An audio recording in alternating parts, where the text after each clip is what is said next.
kita sepakati bahwa bernegara itu sudah final.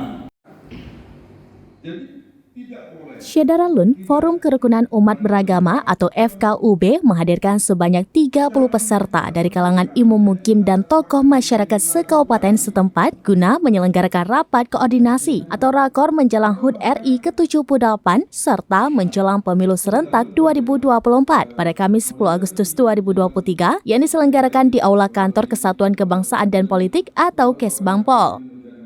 Ketua FKUB PD, Tengku Adenan Ubat kepada Seramines.com pada Kamis 10 Agustus 2023 mengatakan penyelenggaraan rakor atau dialog dengan 30 peserta dari kalangan imam mukim dari 23 kencana serta 7 peserta lain dari kalangan FKUB, tokoh agama, tokoh masyarakat, serta lembaga kepemudaan lain sebagai sikap dalam menyahutinya aspirasi sebagai masukan utama. Dijelaskan dalam upaya rakor tersebut pihaknya mengundang 2 narasumber dari tingkat Provinsi Aceh yaitu Dr. Haji Munawar Ajalil MA dengan mengisi materi etika berpolitik dalam Islam. Berikutnya narasumber dari kabupaten yaitu Dr. Andes Haji Abdullah ARMAG selaku Kepala Kantor Kementerian Agama atau Kemenak Kabupaten PD dengan mengisi materi moderasi agama. Dijelaskan Tengku Adenan Ubat segala aspirasi dari 30 peserta tersebut yang muncul dalam dialog tersebut menjadi rekomendasi dalam menjawab berbagai persoalan sosial, terutama menyongsong peringatan HUT RI ke-78 dalam tempo 1 pekan ke depan.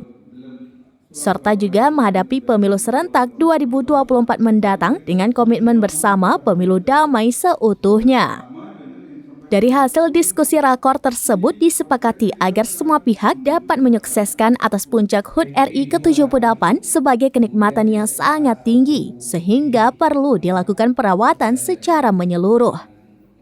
Selain itu, pelaksanaan pemilu serentak 2024 mendatang perlu disikapi secara menyeluruh dengan adanya edukasi pihak umum mukim dalam penyebaran informasi dengan senantiasa mengajak warga agar tidak terlibat dalam politik praktis.